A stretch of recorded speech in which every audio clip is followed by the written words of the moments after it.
So we're really glad to be with you today. This is Juwan Youth for those individuals who may be first-time listeners with the Grow Givers Project. But one of our major tenets, the reason why we do what it is that we do, is that at the end of the day, we're looking to make sure that whether you are a fledgling entrepreneur, whether you are established, whether you are earning $20,000 a year, or if you're earning $20,000 an hour, we want to make sure we provide content, information, tools, and frameworks to help you level up, build thriving businesses, and go out here and be change agents in the community. So we believe entrepreneurship is empowerment, and that, look, at the end of the day, it's very tough to make decisions in terms of your household and what transpires at the kitchen table when your stomach's touching your back, so you don't know where your next dollar is coming from. And it is extremely difficult to actually have agency regarding where you live, how you live, when other people are dictating to you the terms and conditions of your living existence because you haven't been able to do so yourself. So we want to see more people employing their family, friends, and neighbors. We want to see more people really grabbing the bull by the horns and being activists in their community as well. And we believe entrepreneurship is one of the most effective ways to do that. So today, I'm excited to be introducing to everyone Mr. Faruq Hunter. This gentleman has an incredible background. I'm going to stand down and let him tell his own story. But I learned about Mr. Hunter through a friend we have in common. I was doing some digging. I wanted to learn more about international commerce and how people here in the States can get more involved. I see it as an incredible opportunity to create financial solvency for families here, but also to be involved in the development economically and socially of other societies as well and be active participants. So without further ado, I'm going to stand to the side here and introduce to you all Mr. Faruq Hunter. Mr. Faruq Hunter, thank you for taking time out of your schedule with us today. Thank you. Thank you for taking the time to actually hear my story. I think that something I have and input can help the people that listen to you. I'm guessing that you want me to introduce myself. I'll do it the light way, though. My name is Faruq Hunter. Most people call me Chairman Hunter. I'm the chairman and founder of the Freedom Nation. And the Freedom Nation is an organization that's focused on providing self-governance and peace and prosperity, mainly to African Americans inside the United States. And by doing so, also opening up spaces of peace and prosperity throughout the world. Myself, I am a self-taught software engineer, project manager, program manager, worked for several Fortune 5s before starting off the Freedom Nation. And now I am a father of 10, and I am the third oldest of 14. We have a very big family that we're solving problems for as well. I'm a consummate entrepreneur. I've traveled to 83 countries and worked in most of them or set up some type of opportunity. We currently run the Freedom Nation out of 4 different countries right now, of which we have full representation in each country. I said a little bit, that's scratching the surface. But more than anything else, we're focused on building holistic systems that are not based on using and taking advantage of people, but provide things like financing, opportunity. Like I said, prosperity to me is opportunity, and the means by which in order to take advantage of that opportunity, and then also peace. And we have created that into a systematic process and a systematic movement. I like it. I like it. So one of the first questions I had when we were first introduced to each other was, look, how did you get started? Right? I had done a number of informal interviews. I've had conversations with friends of mine from the continent. My virtual assistant, she's in Nigeria. And I've learned a lot indirectly through our conversations. But I felt like there's like a paucity of information for individuals who aren't just trying to go overseas to have fun or quote unquote seek a mate, right? But for individuals who actually are serious, I want to start a business. I want to be able to make a contribution. I want to create financial independence, be an example. But I don't often see a brick road, a road to traverse to get there. I'm curious to know, how did you get started in this process? So I'm thinking we're talking about the international process and business development on the side. So there's You know, it's interesting. First of all, I think that it's criminal that we have a culture where we don't like to share how we do things. Mm, We have these canned ways of saying things instead of being very direct. mm-hmm, Um, it's it's ridiculous because it doesn't allow us to grow. It doesn't allow us to grow as a community. I don't believe in it. I believe holistically on doing. I think the only on telling as much as possible. I think the only problem is I always say people have a lack of tolerance for complexity. mm, So when you get to telling people how you do something, then they zone out because they can't deal with all the pieces that you're actually giving to them. But if anyone asks me, I'll give you the sauce. I still lecture at Georgia Tech, and I lecture at Florida University on this on international development. So I could tell you how it started for me. I mean, I had done international travel before. I went to school in Jamia Tafriq inside of Khartoum, Sudan when I just graduated high school. So I was 13, 14 years old. And I earned my own way to get there. Then I made up my mind that when I traveled again, I lived in Malaysia for a little while, but that was like everything about my life is bold. So it was just a mm, bold move. Grabbed my 4 kids, my wife. I said, we're going to do this thing. I didn't know what age was. I just did some research and we went. But then somewhere along the way, later on in life, I told myself I wouldn't travel ever unless it was for business. mm, And that meant that I had to find a way to really develop business. Step one, I read a buttload of books on how to be perceived as valuable. That was the main thing. So it was really more about how to bring people to me, but it turned out to be a study on how to actually be valuable to others. And I read The Tipping Point. I read From Good to Great, Jeffrey Gitomore's Little Black Book of Connection and Red Book of Sales. Several books. I think I read like maybe 15, 20 books, 40 Laws of Power. And I have a systematic brain. So whenever I read, I don't read, in general, I start to put together this systematic process. Probably The Tipping Point was the most significant of all of that. This idea of virality and how to create a virus, make yourself into a virus, right? mm-hmm, And then how to spread. That started out with the idea of, and Jeffrey Gitomer says in his Black Book Connection, he says, look, you don't have any real connections unless you can call someone at 3 o'clock in the morning, ask them for something. They are neither mad at you and they will do it. mm, He said, that's when you know you're connected to somebody. So, in order to be connected to that person that way, you have to find value. You have to understand that thing that's missing that you specifically can fill. If you look at the book, The Tipping Point, it talks about the maven and the connector and the salesperson. And I always thought the best person to be is a maven. You have these great ideas, you have a great skill. Well, then you have to search out the connectors. Who can connect you into the groups? Who's jumping from your group to other groups to other groups? And then who is it in that group that person can introduce you to that will hammer your ideas down one place after the other, after the other, after the other. And you see this, right? So you see like when Kennedy started Job Corps, he was taken around from school to school to school, introduced to the heads of those different student unions, and he connected with them, and they hammered the ideas down, hammered the ideas down, hammered the ideas down. And you'll see it again. Politicians do this. Barack Obama did this in Chicago, where he went to Senator White. Senator White took him around. He was the maven, he was a connector, and then that local person he introduced him to hammered it in, hammered it into his group, hammered it into his group. So as much as that sounds like a recipe for just connecting in business, it's a recipe for international business, except for you just expand what you research. You don't just research the person, you research the entire economy.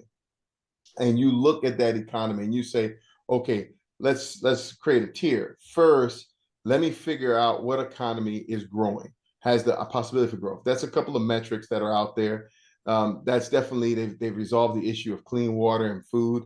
They've gotten to the point where there's some kind of opportunity kicking off. Someone's created a 20-year plan for development or 10-year plan for development. The pieces are there. The money and the resources are lining up. The leader is lining up. Everything that makes that thing happen. So it's an analysis you're doing to find those places that you should go into. And then you're looking for fit.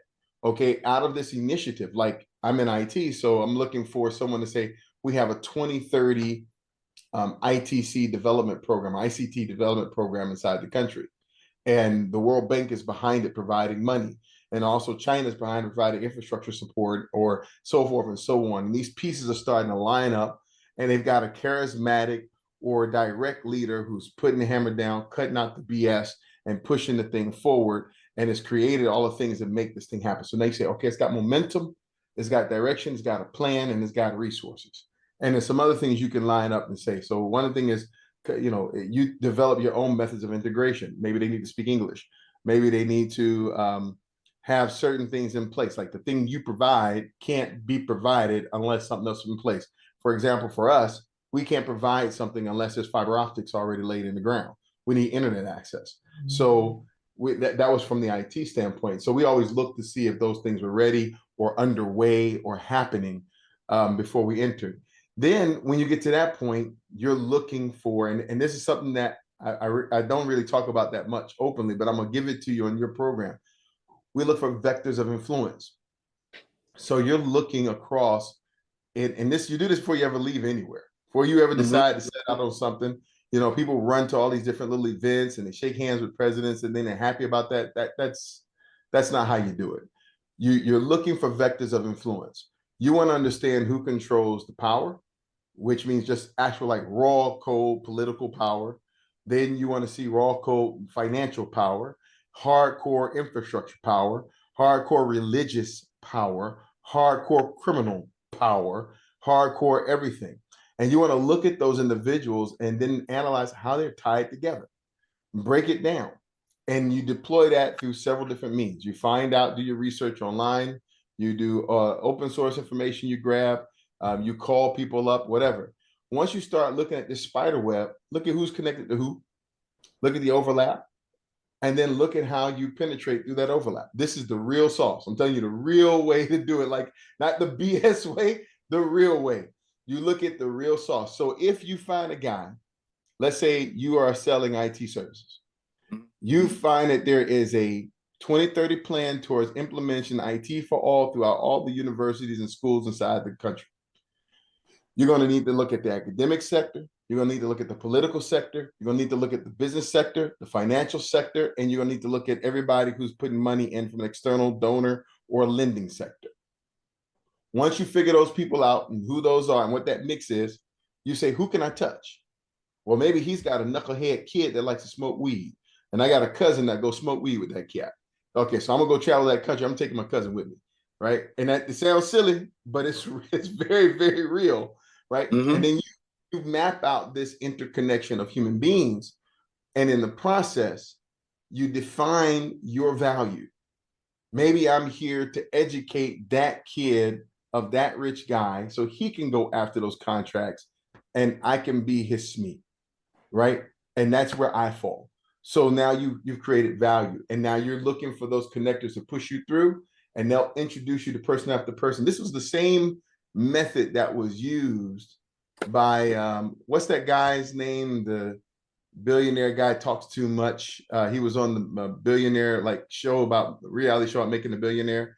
I think he says connections lead to contracts, right? He's saying the same thing. He found someone who was connected in the space he wanted to go into, and then he sold him on his abilities, and then he walked him into several places so he could hammer it down. And so Cardone, that's his name. Right, Cardone, yeah.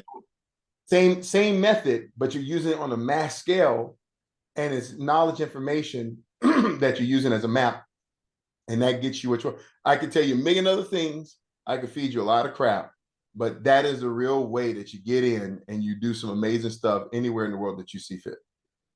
So now I have two questions. And thank you for actually laying out a real blueprint, something that can be duplicated that any and everyone can do, right? If they have the desire to execute. But as I was listening to you and taking notes, a couple things with my mind, right? We have this information age where you can put your hands on everything.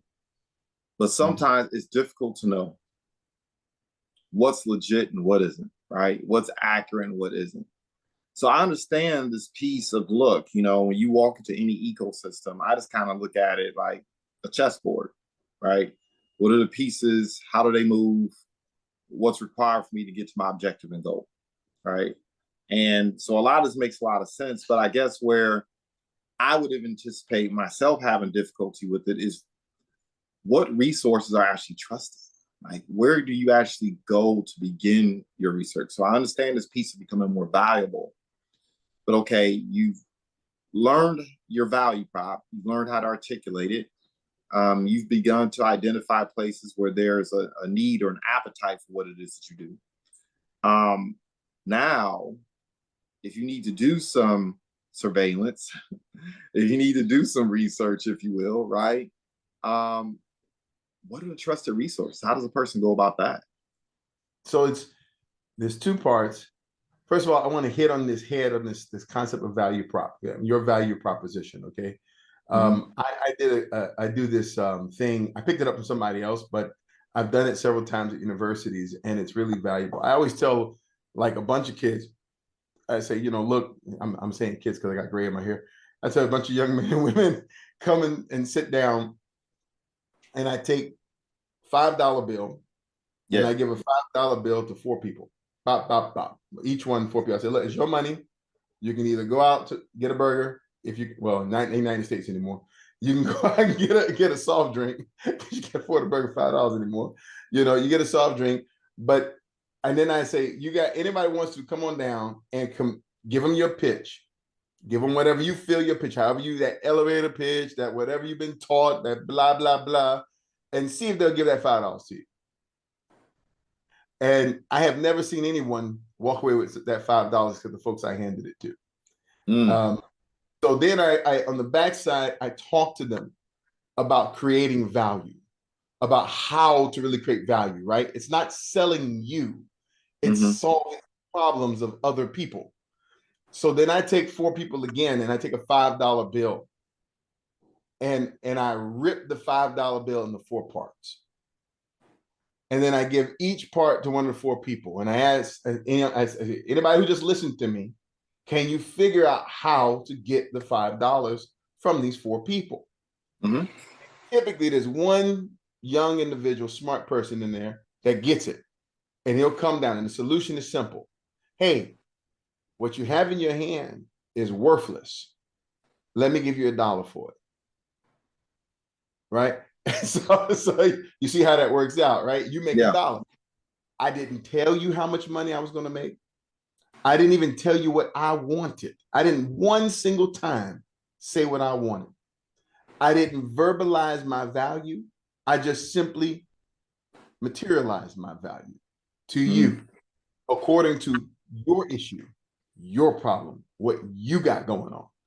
So I put that as a platform, right? Because when you talk about this research and what is not, there are things in the world. You get into the world of INT or intelligence, right? Because that's a study I had to do myself to understand how to actually gather proper information, because knowledge is power.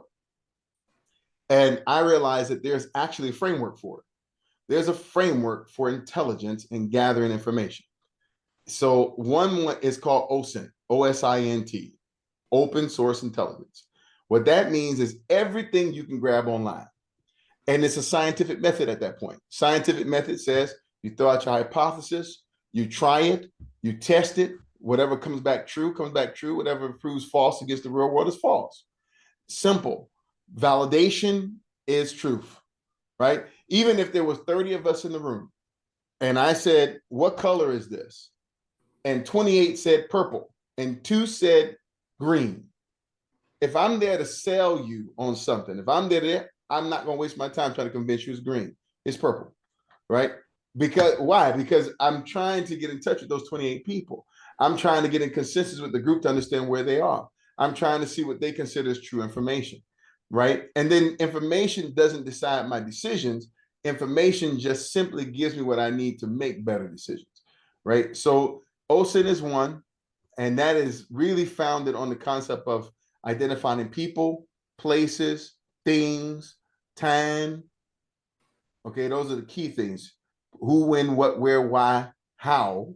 And once you find those things, pivot, right? So I'm going to search on a person.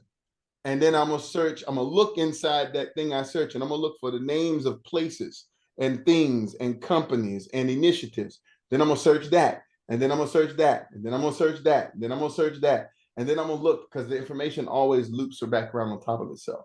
And then Yeah. you can find those loops, you can understand what's going on. The other one is human. And, and this is really interesting, because human or human intelligence, really, if you think about it, it's cloak and dagger stuff, right? It's spies and all that stuff. But that's really not true. What it really is, more than anything else, is just converting people who will give you truthful information. One of my greatest disablers in the entire world is to identify a space that has people of significance in it, significance to what I'm trying to do, and take my wife. Because my wife is not one of these, super glamour models. She's a beautiful woman, but she is totally disabling. She talks to you like Ma Bell. And Yep. so, for some God-given reason, old white men love telling my wife everything about their life, about the kids, about everything else, what happened with their wife, blah, blah, blah. And I just stay the heck out of the way. I don't try to introduce myself in those environments. I got us in the door. She did her work. We go home. We talk. And I don't feel like, what did you learn? I'm just like, oh, what about that guy? What the guy you talking to? Oh yeah, his son. That's you leveraging. A lot of folks got mamas at home that are most sweet, disabling human beings in the world, and don't ever take them out when they do business, because I'm gonna be embarrassed by my mama. Take your mama. Let her break people down. Let her tear them down to their basics, who they are, so you can find out what they want. Now that's back to the value prop, because the whole goal is to find out what people need that you can solve. And if you can then lace that out, you lay your plan to get the dollar. Just like the guys, you lay your plan. They don't need to know you're there to get the dollar. You lay your plan to get the dollar by laying out the needs of multiple individuals and mapping out how you can resolve that and becoming a valuable person. And that works everywhere on the planet. So I like it. I like this a lot, actually. I find this immensely entertaining. I have several people that I work with who are part of my circle. And oftentimes I do send them into the room first. Or while I'm having one type of conversation with one person, I'll have them having a different conversation with another. So I get that part. I like it a lot.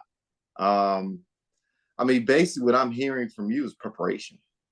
Man, you just can't fly by the seat of your pants and go over there and just think because you're so great, you're going to show up and immediately have success. No, there's a lot of preparation, a lot of understanding, a lot of empathy, a lot of analyzation needs to take place.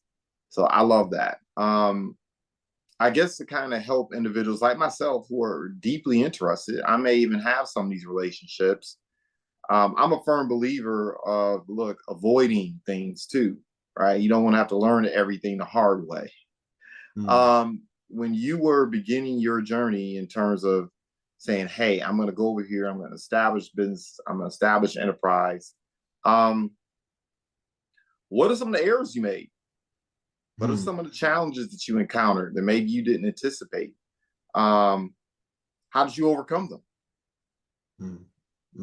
I can tell you two big ones. And I was gifted to be surrounded by a couple of wonderful people, like, who really taught me, people who were former ambassadors of their country, and people who worked in the space of doing lots of research for Booz Allen and Chemonics and other places. God just kind of sent them to me because I was trying to build connections, and I kept moving and going out, and got gifted in that way.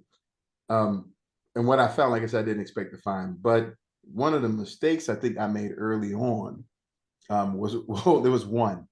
One is one in particular that people have to be very careful of, and that I see it in two lights. By the way, that's imposter syndrome, right? So one of the issues I had, we did this thing in Kosovo. I was after this $7 million contract in Kosovo, and I had no idea, because it was the first time that I had lined all these pieces up this way. I had no idea that I had lined up everything perfectly. I had no idea that everything was primed to the T. And I allowed myself to go in and not realize what people saw when they saw me. Mm. That was a huge mistake of mine. I went in the room and I was unaware of my own presence. And I had a guy who essentially was one of the top, he had the largest IT company in Kosovo. And he sat me down and took me out to dinner. And his whole intention was to stop me from bidding on something he knew I had already won. Mm. And he used every nicety in the book. Took me out, man. This is not even worth your time. You know, it's $7 million over 7 years. You ain't gonna billion, and it's got this powder. Da, da, da, da, da. You don't want to waste your time with that. You know, you're too big for that. Da, da, da, da, da, da, da, da. And I got buttered up, and I didn't bid on it. One of my key people came back to me and said, "Man, what is wrong with you? We had everything, even to the president himself, lined up in order to make sure you got the contract." And I said, and I'm talking the president of a company, I mean the president of the country. And so, I mean, I was in his office, you know, and so the thing is sometimes we have to be careful. We're bigger than we think we are. And when you do your research, when you prepare, when you take the time to actually make sure that you got everything squared away, when you do things the right way, sometimes you're further ahead of the game than you think you are. And you need to be aware how people see you. That's one side of the coin. Of course, I've seen the other side of the coin. I'm not really guilty of the other side of the coin, but I've seen the other side of the coin. And that is people are giving this advice to people who do not prepare. They're giving this advice to folks who don't go out and prepare, and they believe they're way further than they are. They believe their self-presentation and their self-belief is then passed on to everyone just because they said they are. Right. And that does have a value to show up and act as if you belong, but it loses all traction because we have a lot of pretenders out there, right? And people are sick of it, right? They lose all traction when you show up and you're really not what you claim you are. When you make a promise and you can't keep it right away, right? And that's a part of the sincerity necessary to get the thing done. You have to be sincere. When you go to solve people's problems, you have to sincerely care about them, like sincerely care. It can't be BS. You have to sincerely want to provide value to the world. You have to sincerely want to help people out. You've got to shake the selfishness in order to be successful and get what you need for yourself. And that's one of the key things. The second mistake that I made that I really, if anyone, since our conversation has been focusing on this part, you know, there's several elements to what we do. The international development one is definitely one. I mean, I'm in Kazakhstan right now, and you know, I'm sitting in this nice, comfortable chair in my office, and you know, I've got two big 55-inch screens above me, and I'm in a 3,000 square foot apartment on the 9th floor overlooking the president's office and the river. You know, so well, before you go any further, I have to do this because I'm very interested in real estate elsewhere. Man, if you're okay with it, how much does it cost to get that house? it's okay. The apartment here, if you rent it, Yeah. the rent is supposed to be a lot higher, but I beat people up pretty bad. The rent should be about $2,500 right now, but it's 1,700. I'm paying for it, and the 1,700 includes the furniture, chair you see behind me, the furniture, and it include the lights, the water, the internet. Everything is included at $1,700. And you are within walking distance of what's the equivalent of the White House for us here in the States. Yeah, it's right across the street. See, it's right there. It's right at okay. the whole view, and the river in front of it. And on top of that, I've got the Thai ambassador, the French ambassador, and the South African ambassador in the same complex with me. I love it. Okay. So it's I have 2-3 questions around that, but sorry, I don't want to digress. Go ahead. The actual cost, though, is, you know, real estate is going up around the world right now, but the actual cost, if you want to buy it, is about 200 grand, 250. But you're talking about a place that, you know, if it was in downtown Atlanta or Buckhead area, which this would be equivalent Buckhead, or better yet, if it was in DC across the street from the mall, you know, it'd be $1.5 million, you know. So it's God has blessed us with a very grand place. I mean, we've got big pillars and cathedral and arches inside the chandeliers and everything. So, it's so, but it's, Yeah. that what I meant to say is it's, I can joke about it, but it's, I was explaining this to my wife this morning. It's not easy. I've got 10 kids. I got 4 of them here with me. It's not easy to be in another country and be comfortable and to have a level of influence with what you're doing and to be able to carry a stick with you, right? I mean, through God's grace, we carry a stick, right? We're able to actually get some things done, Yeah, right? yeah. And we're able to pull things. There's very few people at almost any level that don't know who we are. They know the black guy in Kazakhstan, you know, and I make sure they know the black people in Kazakhstan. As long as we show up, I make sure that everybody knows who we are. Um, that's not a light thing. It's actually pretty heavy. I'm from Tuskegee, Hmm. Alabama, from a little old small town. Grew up on 40 acres of land. I mean, it's a nice stretch. So you have to give some value to the system being valuable. One Hmm. of the things I can tell you was the biggest mistake that I ever made was thinking that I could infuse myself into these countries and then just go back home. Hmm. Meaning I could come over, shake hands, talk about making deals, even hire somebody local, and thinking I could just control it from home. That is an arrogant disposition that does not work. You have to be on the ground. You have to be on the ground. You have to infuse yourself. You have to learn the customs, the ways, the everything else. In Kazakhstan, people call me Choni Bratan, right? They call me their black brother. So that's it's in at different levels. And I take it because I understand. And half the conversations I have with people at the embassy in the US, at the Kazakh embassy, everything else, they'll say, Kazakhstan better than most Kazakhs. I'd be like, I've been there for 6 years. I've integrated myself into Central Asian culture. And so Kazakhstan, Kyrgyzstan, Uzbekistan, this is a culture Black people don't ever really expose themselves to. But I Hmm. came and embedded myself. I got a son here that's married to a Kazakh girl. I got a Kazakh grandbaby. So you put your energy in and you put your feet down, like Booker T. Washington said, drop your bucket, where you are. You got to drop the bucket. You got to plant a seed. Now 4 years, 5 years is enough to establish yourself and get something going. And if you can take 6 years, 7 years and develop a set of team that can really operate in the space, you're good. But don't think that you're just going to be hit and run, showing up at Hmm. shows, shaking hands, and all of a sudden you're just going to waste a lot of money. What you're going to do? Yeah. So I want to get a little bit more granular. You said something earlier about a $7 million contract, right? And once again, be as detailed as you're comfortable being detailed about. I guess the first thing I would ask is, how did you secure the opportunity to participate in the process in the first place? Like, what did that look like? How did that happen? So let me talk about the one I missed. Not the one Okay. I intentionally missed, but the one that I put everything right and it was just on the Yeah, wrong that side one. of the Yeah. river.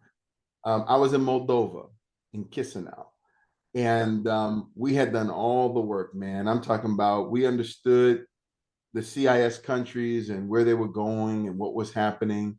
The CIS countries have always, now we see it heavily in the Ukraine right now, right? So always has been this kind of it was non-physical until Ukraine, war So between, for our audience, CIS, what is that an acronym for? the CIS. It's less important what it stands for than what it Okay. is, because Okay. what it Go is ahead. all the former Soviet Union countries. There it is. So after the fall of the Soviet Union, USSR, Mm-hmm. then Russia basically returned to what it is, and all the countries that fell off, they were SSR. So it would have been like Kazakhstan SSR. It would have been like Yeah. Ukraine SSR. They were part of the Soviet Republic. And a lot of people don't understand about Russia even to this day. Russia's a republic, meaning Russia actually has several autonomous regions and several different parts of itself that make it up. And the governing is not straightforward. They have a lot of independence in a lot of different parts, like Turkestan and whatever we know to Yeah. be fighters from those places, Dagestan. So, needless to say, we knew that the United States was vested in trying to keep the CIS countries from falling back into the hands of the Russians. There was always a set of politicians that stayed in place that wanted to see the reunification of their countries with a new Russian bloc, not as heavy as USSR, but something very similar where there was definitely social economic benefits to working under one banner. And then of course, a lot of them developed what's called the Eurasian Union, right? So the Eurasian Union, a lot of us know the European Union, but we don't know there's a thing called the Eurasian Union that are all Belarus, Latvia, Moldova, Serbia, Kazakhstan, those countries are all involved in the Eurasian Union. So we knew that was there, but we knew that the mechanism for trying to pull them to America's way was the EU, an ascension to the EU when the EU was fresh and new.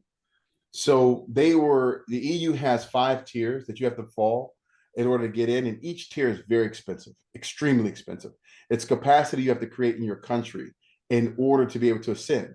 So we knew that the EU was pumping money alongside the UNDP, USAID, the World Bank, and different other initiatives, and even the International Monetary Fund, pumping money into these countries through political arms that then were trickling down to private-public partnerships, or PPP, where basically the government takes some of the risk on, provides money to a private entity, and allows them to do things like take free land or get free right of way if they in turn lay down the fiber optics. They'll open up a space and give them free land as long as they build a power station, and then the government offtake contract where they'll buy the power from them for so many years until they make their money back.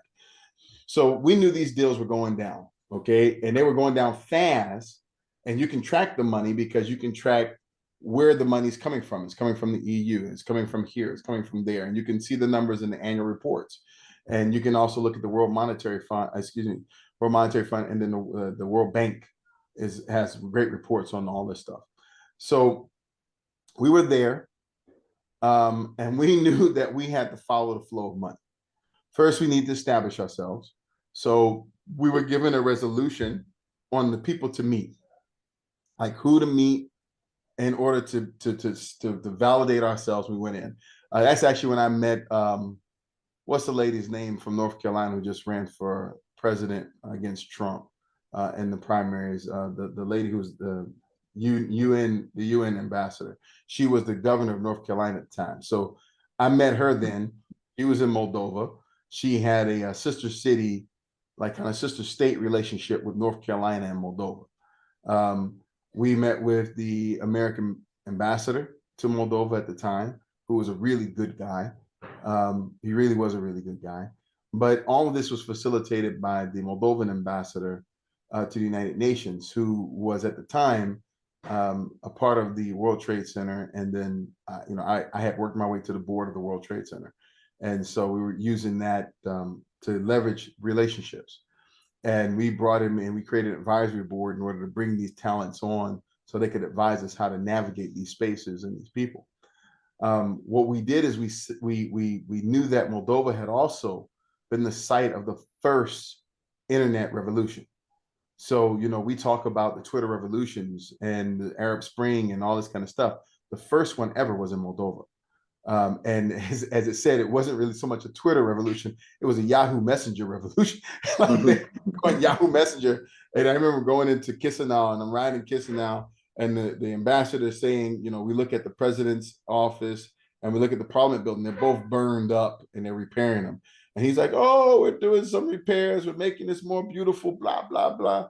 And then I remember riding with a younger guy a couple of days later. He was like, yeah, we blew that one up. We blew that one up too. Wow. Okay. But the protest was opposing Russian influence in the country. And so the protest was considered positive by the United States.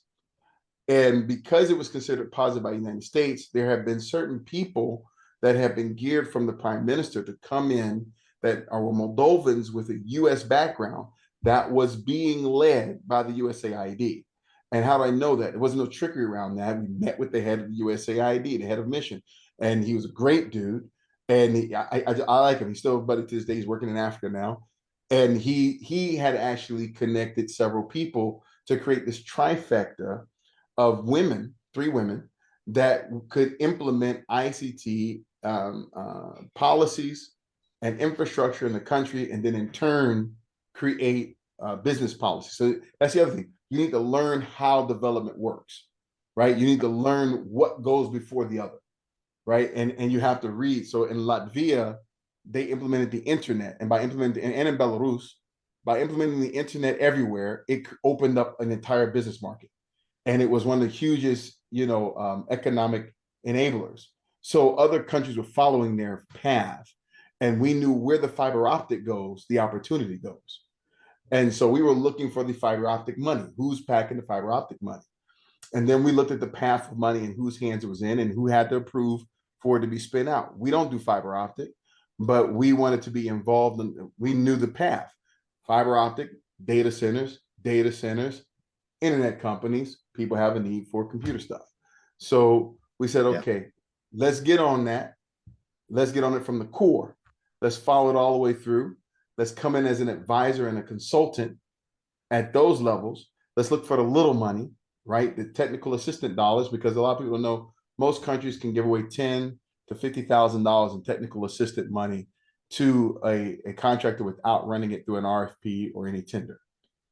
And so as long as you befriend people and they believe in your abilities and you understand that they are limited with the knowledge that they have in that country, and you bring that knowledge. That was my particular angle. I brought knowledge. I brought 20 some odd years in the IT industry and Fortune 500 companies to the table to a little old country where we don't show up. And so I'm the only person there, right? I wasn't a black guy in Okay. Kosovo or a black guy. I was the black guy in Kosovo and the black guy, black tech guy in Moldova. I was that guy, the guy, and so it allowed me to have a unique brand and provide a unique, and then I would offer it for free. I would say, hey, just come on, let's go eat. I'll just talk you up. And I let them offer, hey, I'd like to get more out of you. Oh, well, we can help you write it up. We provide some technical assistance, whatever. But once you do the technical assistance on the RFP, you know everything that's in it. And then you don't bid for that one because of conflict. But when you know what's downstream, you can bid for the one that comes after it. And once you've built your relationship with everybody, they know your competency, you've given something of yourself and your knowledge, you've proven yourself, right? And then you did something. Now you're a valuable member of this community. And now you're earmarked to get other things as long as you have the capacity to do it. I'm gonna do a brief recap. This is how it's landing with me. Because of the research you had done, because of your due diligence, you knew there was money flowing to this area in the world that after 2 or 3 steps have been taking place, you'd be able to line up business. And because you exercised forethought, you went over there and said, look, I'm going to make sure that I make myself viable. I know the issues they're going to encounter. I know the knowledge they need but lack.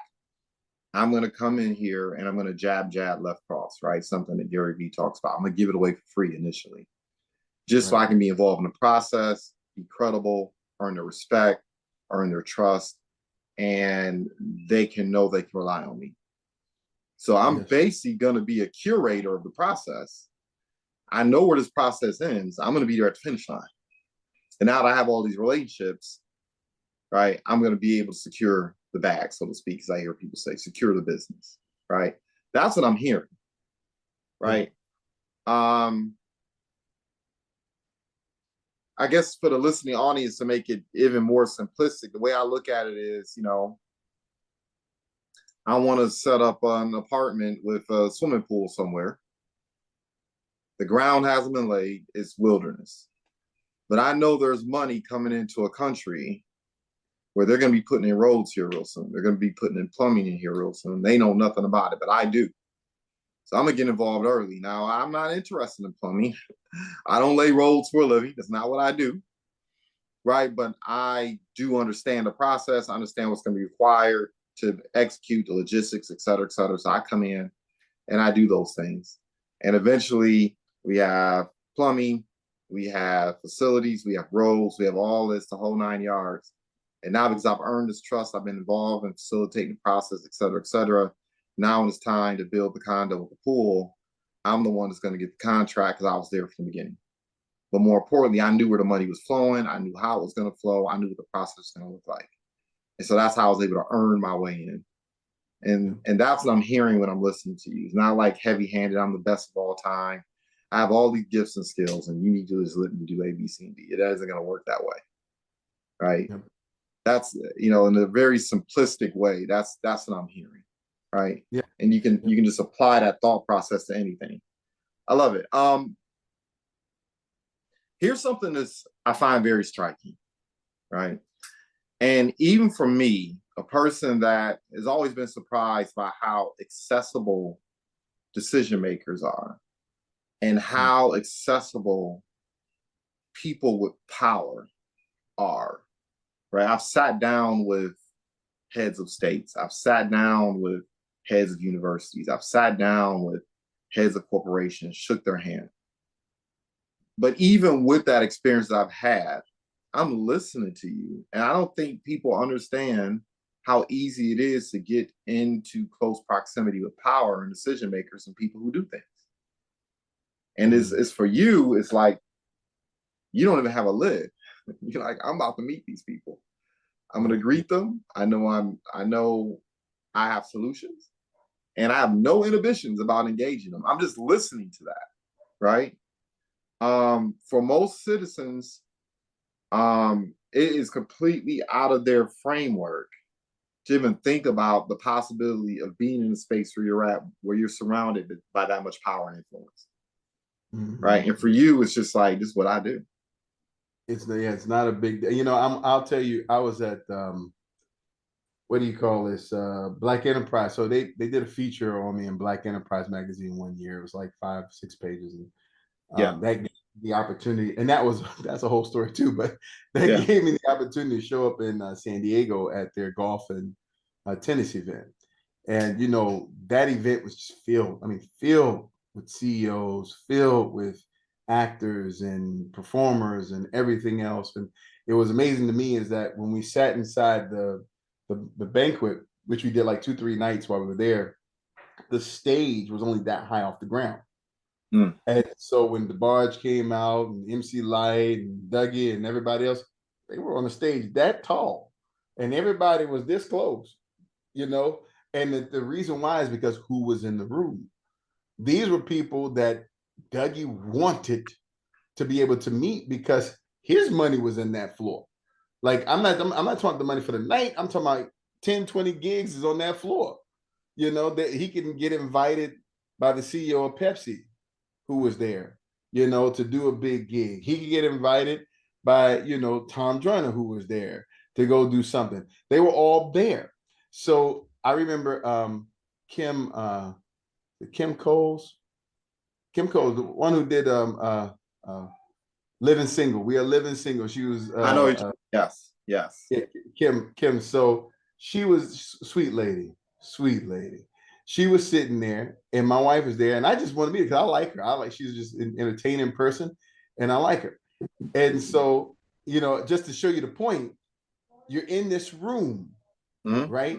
The old girl who played Jaleesa on A Different World. I was out there playing golf. I was learning how to play golf, and we went out there. We heard somebody going, "What?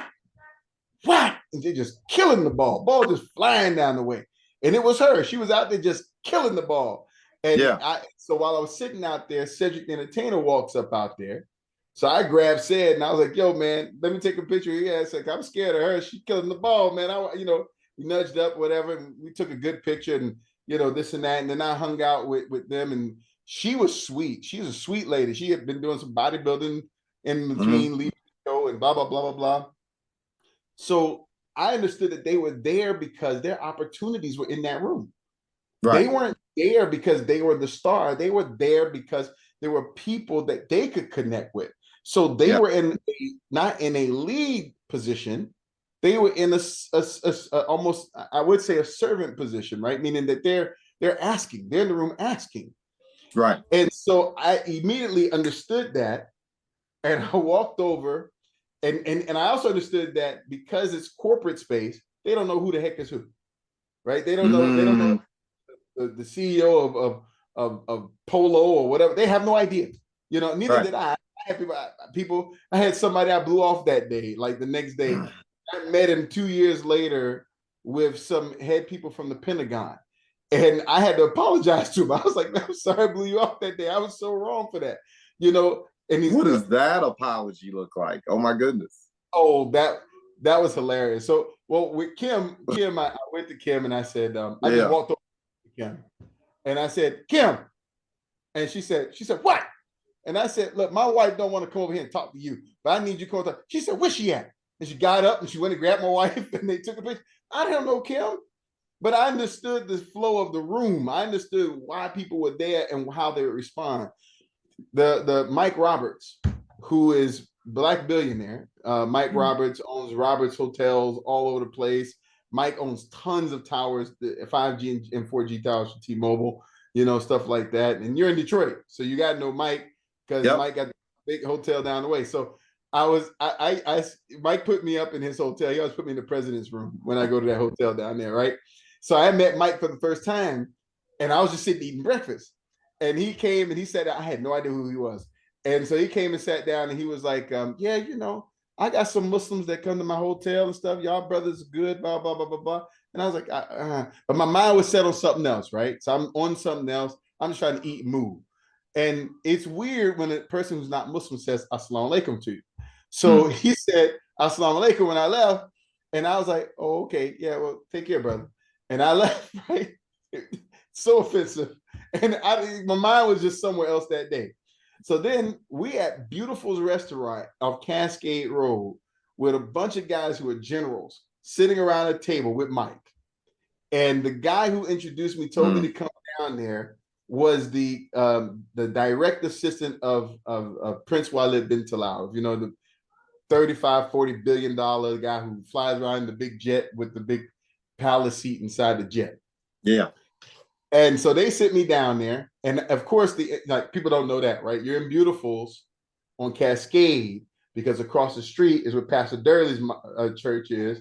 And tons of people respect Pastor Durley. There's a huge connection with a lot of stuff. So people don't know that. But anyway, we're in Beautiful's. This sister's wearing hair bonnets and stuff, right? And they're coming to the table service. And all these men, regardless of their position, are saying, yes, ma'am, everything else. Mm-hmm. So I look at Mike and I say, Mike, I don't know if you remember this, but a year or two ago, I dissed you when I left breakfast, and I'm sorry. It was wrong. And I didn't have any idea God would bring us back to the same spot where we're seeing each other again. And he said, oh, it's okay, young brother. It's okay. It's all right, man. It happens, blah, blah, blah.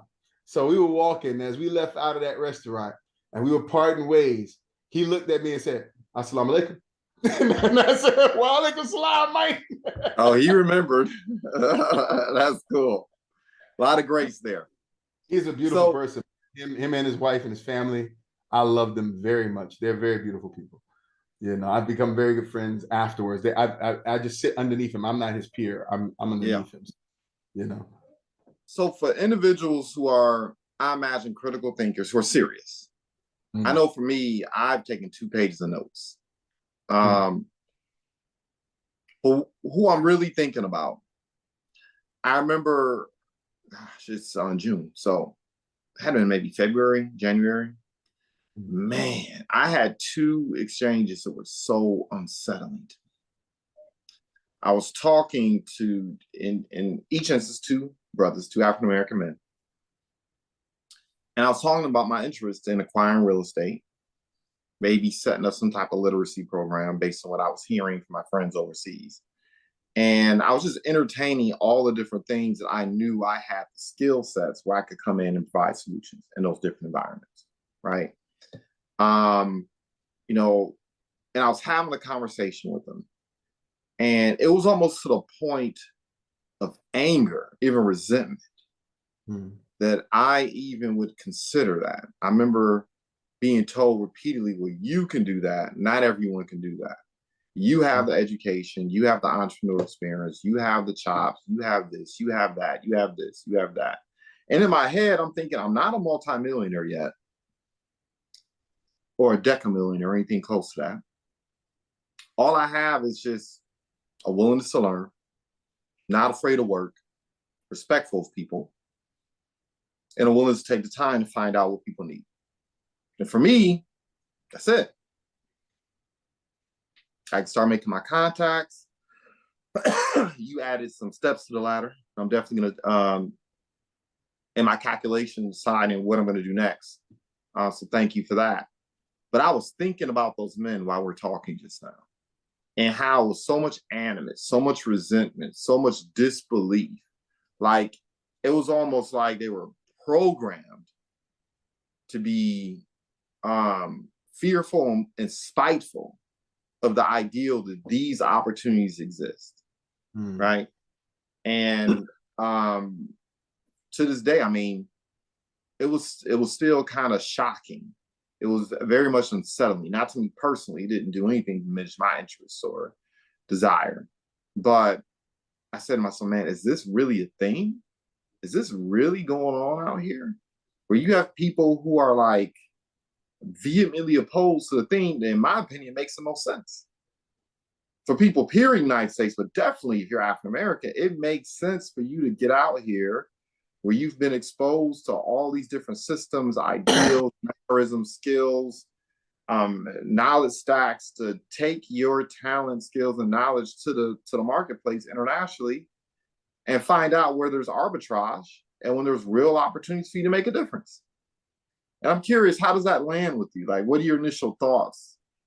It's not, I there was a point where I got frustrated, but like I said, with all things, you should just take the time to research human nature, because that's all we're dealing with, right? We're just dealing with human nature, and we're trying to navigate. I think that if a person, people always think if you're a politician, you should become a lawyer, business person, you go get your MBA.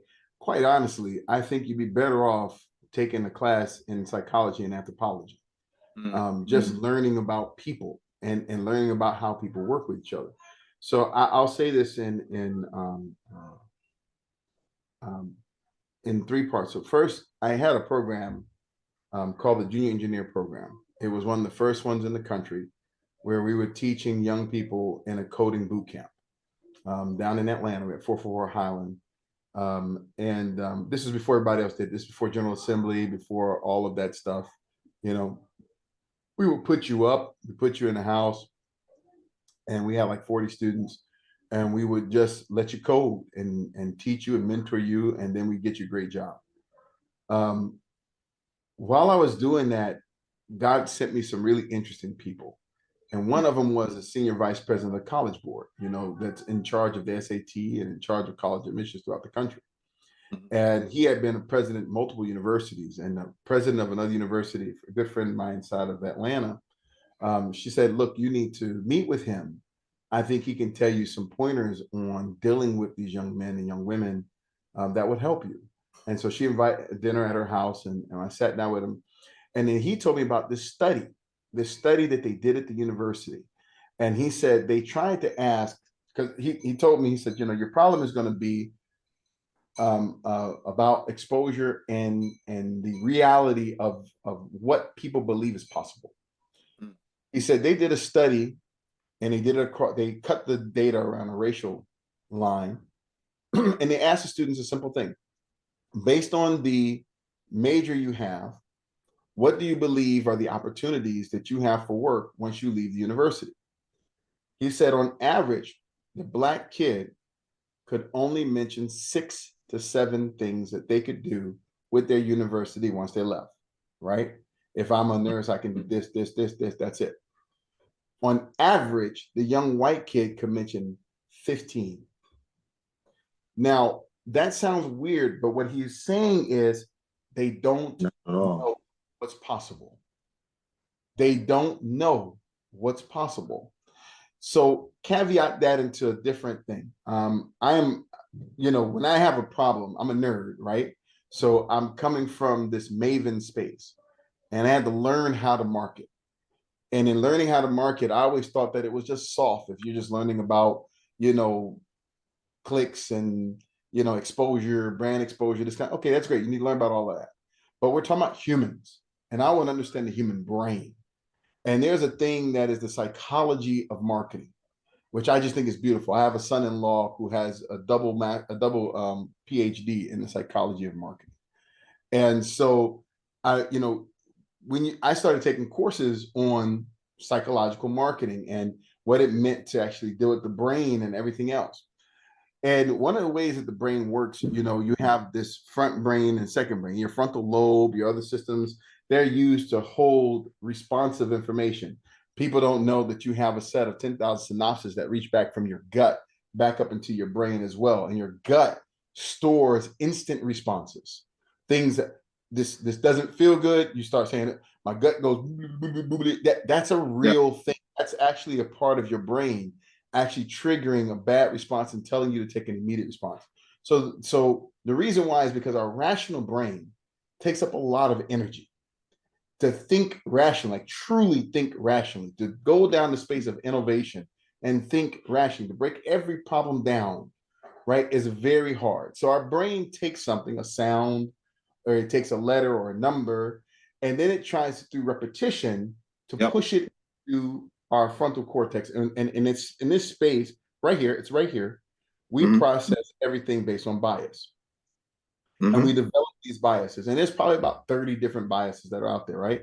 So in order to understand your group that you're marketing to, you should A/B test against certain bias, right? And to use the terminology, if anybody's doing marketing, you A/B test, you put two different things out there and you see which one catches. And you should then narrow down the biases. We did this with after narrowing down how to market just to Black people in the United States primarily. And then we A/B test several things based on a psychological catch. What we find is that Black people, African Americans, Black Americans, have two primary biases that they work out of when dealing with the world at large. One is availability bias. Availability bias literally says, I have to know that it works before I'm willing to vest myself into it. I have to know it. I have to see, I have to know that this thing is possible.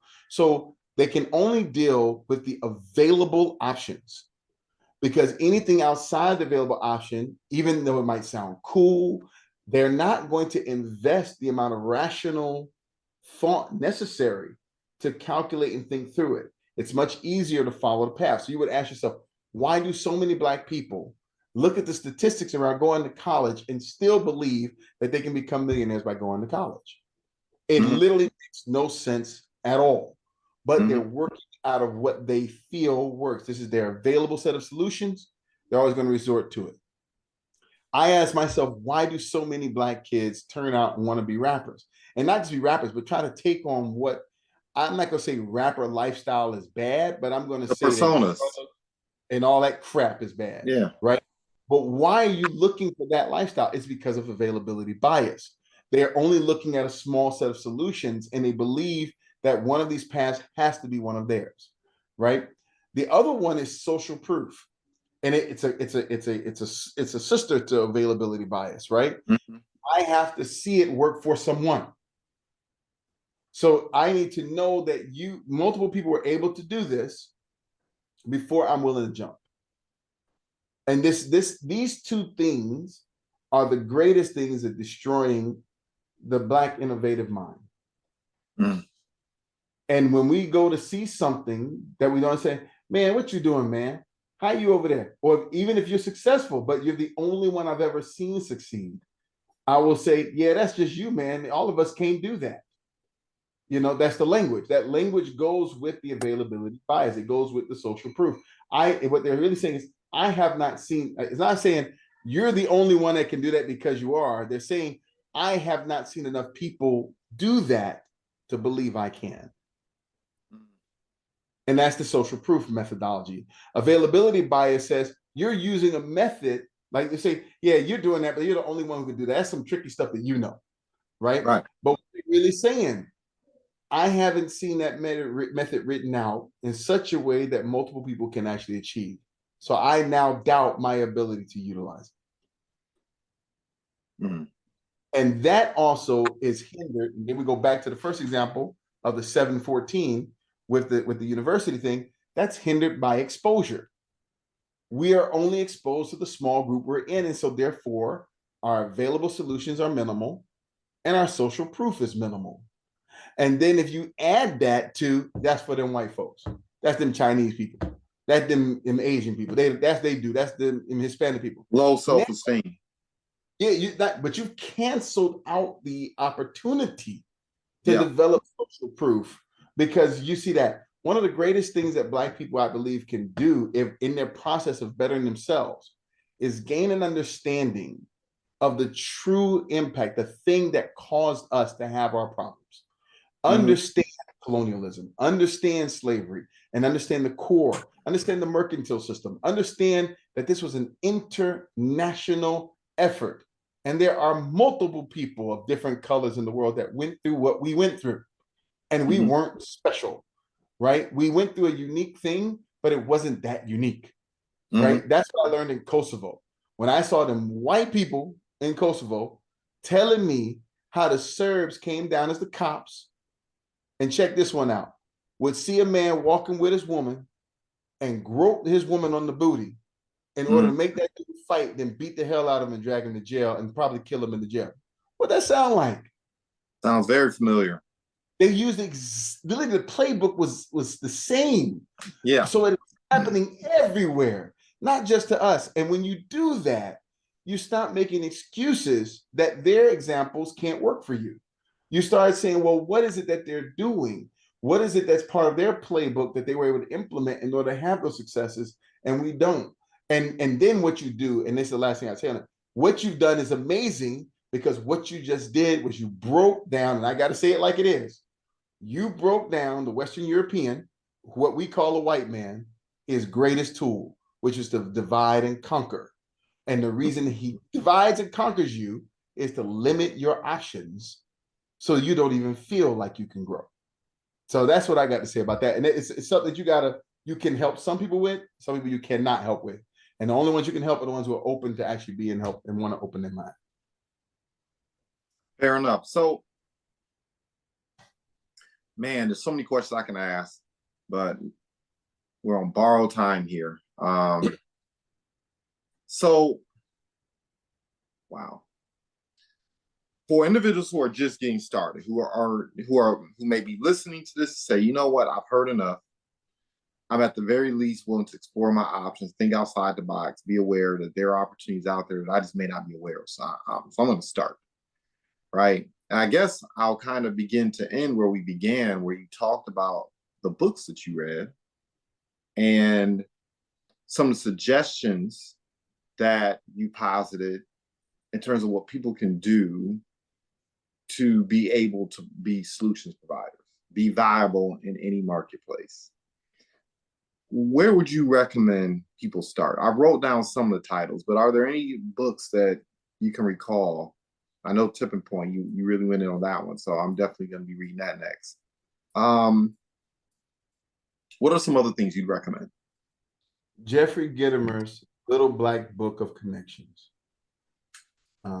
I've given away some 70 copies of that book to all kinds of people at all levels, and every last one of them told me it did something valuable for them. So that's one. Jeffrey Gitomer's Little Black Book of Connections. Very powerful book. The other one, though, that I would have you read doesn't tell you exactly what to do. It'll give you a self-evaluation tool. And it also gives you an evaluation tool for the people you put around you. And that's From Good to Great. And why do I say that? Because there's one statement. Actually, I could spoil the whole book. The rest of it is just examples of how this works. I can spoil the whole book for you by just saying the one statement in the book that says, it is impossible to make great people. Great people are great, period. And you can only— And that's tough. That's a tough statement. That's a tough statement. You can only find them. And the way you find them is you create a space of excellence that they choose to excel to. So, I don't like to quote people like Kevin Samuels or whatever, but If I quote them all, I don't care if it's Beyonce, Kevin Samuels, whatever, they're opposed. So that's why I like to say they're opposed. But they're Mm-hmm. all truthful in one thing.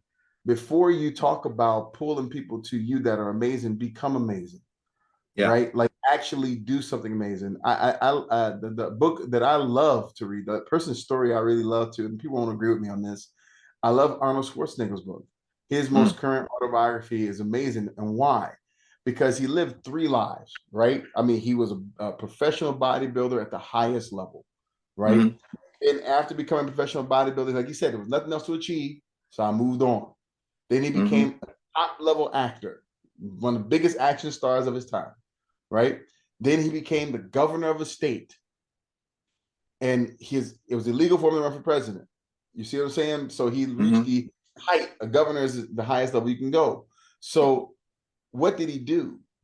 He developed some disciplines, habits Mm-hmm. that allowed him to be successful in one area, and then that success travels.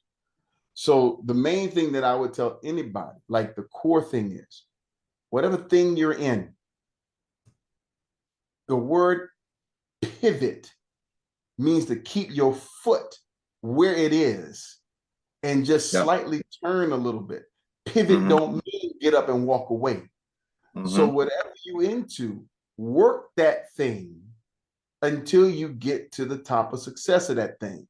Don't blame the thing. It's the wrong thing. Whatever. Pick a good thing, put your energy into it, right? The other book I would suggest is called Blue Ocean Strategies, right? Mm-hmm. Because that talks about pivoting. And pivoting, Blue Ocean talks about true pivoting, right? True Mm-hmm. pivoting. How to go from the red ocean to the blue one and the true pivoting. But whatever you in, stick it through. It's not supposed to be easy. It's supposed to be Mm-hmm. hard. And Yeah. that's the one thing to tell me. It's not supposed to be easy. It's not supposed to be laid back somewhere and get the residual income that just comes to your pocket. Blah, blah, blah, blah. That stuff don't really happen, man. People ain't Right. telling you. The ones who are successful, they don't tell you tons of the stuff they did to get there. And Right. then the ones who are claiming to be successful ain't dealt with the downside of it yet. Mm-hmm. So it's the main thing is everything in this world requires a ridiculous amount of effort and a ridiculous amount of focus. And through that, you can break through the barrier because you'll just learn, learn, learn, learn, learn. And surround yourself around people who are willing to tell you the truth, willing to Mm-hmm. open up about you. You heard me. This is something I picked up here in Kazakhstan. I had a brother here and I was talking to him and I was hesitant. And I said, I wanted to ask him how much money they made at a certain business they had. And I decided to finally ask him. And he looked at me, he said, bro, didn't we tell you already that you was family? He said, we don't hold back those secrets from our family, or else how could we succeed? Mm-hmm. He said, how can we succeed if we hold back our secrets from you? So as Black people, we need to be a lot more open with one another about what we do to succeed and fail. Be honest, and be honest about the hardships as well as successes. Stop trying to showboat so darn much. You Mm-hmm. know, I mean, I'm wearing the t-shirt right now. I can still remember being in Atlanta, being so broke that I actually considered jumping old white guy out of his car going to a strip club in Buckhead. I considered it. I literally just brought a hoodie and this is so out of my character. And the only thing that stopped me was God ain't never gonna help me if I do something like this. You know. Right. So it's yeah, I've been dumb broke. I've been dumb broke, 4 kids, sleeping on the sidewalk downtown in Atlanta for 2 days because I couldn't get enough money to get back home. So we these hard times come and they don't just go away. You might go through them again and again and again and again and again. You might rob Peter, pay Paul a little bit. Don't do too much of that. But the truth is, if you're starting out, learn how to become valuable to other people. Become an expert at solving other folks' problems. Keep your thing to you. That's the thing you want to build. The only time you tell other people is when you want to validate. You want to tell people so that you hold yourself accountable. I want to be president, right? And then you be embarrassed if somebody come back 20 years later and be like, I thought you'd be president. You out here taking out trash. It's you tell them just so that they remind you so that it boosts you up. But other than that, balance out what you tell and what you don't tell, and then start out and just really commit to research and commit to understanding that most great things are done one piece at a time, and one after the other, and this and that, and work with the brothers that want to work with you, that want to be open to you, and always value the guy that will be open to you instead of the one that looks all flashy. That's what I would say. Two questions. Do you have some type of playbook, blueprint, et cetera, where someone could look at it, view it, and say, I want to go to Kosovo, or I want to go to Ghana, or I want to go to Portugal, and I know these are like dramatically different places, but is there kind of like a blueprint in terms of, okay, what are the steps I need to take aside from getting a passport? If I'm going to make this transition, the things I should plan for in terms of costs, customs, all that fun stuff, right? The second thing is, of course, look, where can people find you and engage with you on the projects you're currently involved in? So one thing I will say is the most wonderful thing.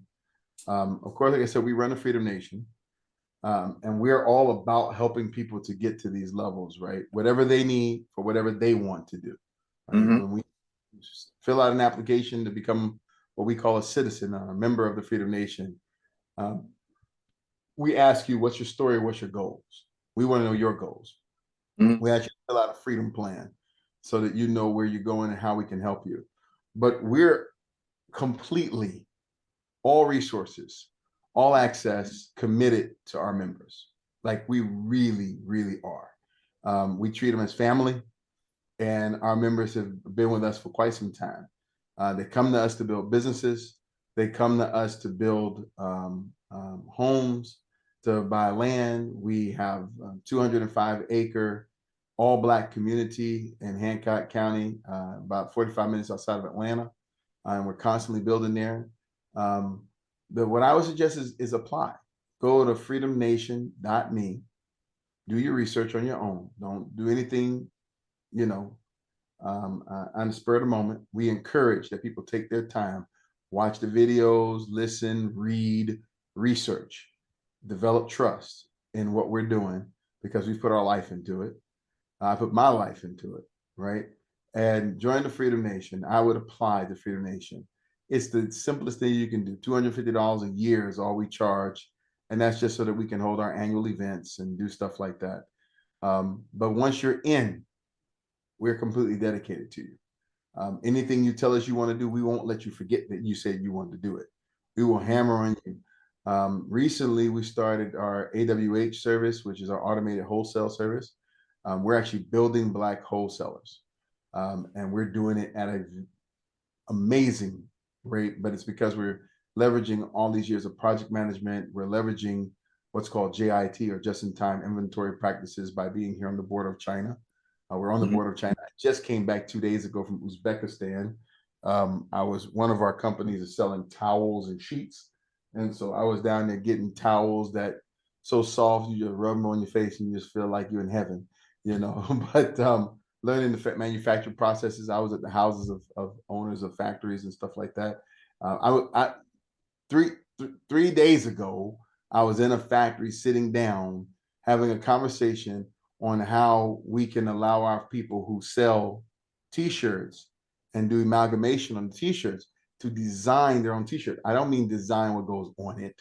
I'm talking about design the cut of the shirt, to design how it fits and everything else, to tell them what XL is, to tell them what double XL is, and every time they'll do the shirt, they'll actually print the pattern and cut the shirt and actually take you through 80, 90, 20, 100 different blends of fabrics and different knits, and take you through whatever colors you come up with and blend those colors and mix them just for you, just so you forget Fruit of Loom, forget Gildan, you make your own shirt. So we do that.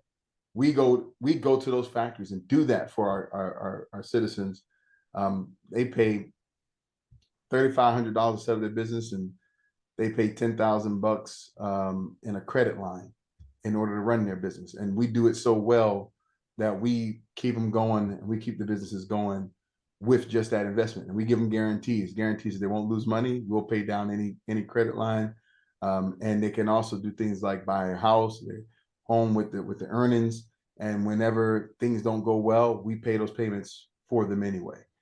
So there's amazing things that we do here at the Freedom Nation. We've developed some very unique systems to give people opportunities. So I can only say that the best thing to do is go to freedomnation.me /apply and apply to become a citizen.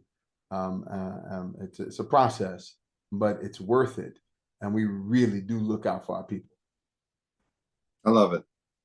I appreciate it. This has been enlightening. Man, I could ask you questions for another hour, 2 hours or so. So definitely I'm looking forward to revisiting the discussion. And, once again, I know you're not sitting around twiddling your thumbs. I heard 10 miles to feed. So yeah, never a dull moment. Never a dull moment.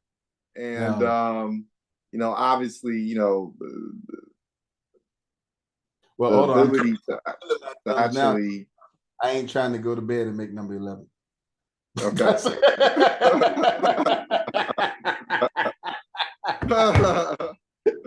Oh, that's hilarious. I love it. I'm hiding. My wife on the other side of the house. I'm hiding. Yeah, that's right. It's like 11 o'clock where you're at right now. Yeah. Almost 12 o'clock. Yeah, man. You told me a story about how the people are living and get down over there. And I was like, my goodness, man. But anyway, I don't want to. I gotta jump off here literally in like 6 minutes. But once again, I thank you for your time. Please do send me in that email I sent you. Please respond with any additional. I have the Freedom Nation content. If there's anything else you want me to utilize to help get the word out about the nature of what you're doing and the contributions you're making to people who trust you to serve and lead them, get that information to me, and I will make sure that I do my part to spread the word. But I thank you again for your time, and I celebrate success in advance. I'm excited for you. So yes, sir. And I'll send it to you. And like I said, if I had to be clear, the only thing that we're really trying to promote right now from a business perspective is the automated wholesale, because everything I just said, it's a benefit for that little piece of money to get us to work for you instead of you having to learn all. That's I think it's huge because people don't do it, and they don't do it for what we charge for it. It's impossible to find it. So it's something that we do because we want people to grow. But I thank you, brother, for having me on. Anytime that I can do anything, anybody wants to reach out to you and then reach through to me, I'll give them a direct contact. I'm very open. I'm very busy, but I'm open. So whenever I can call back, I will. I love it.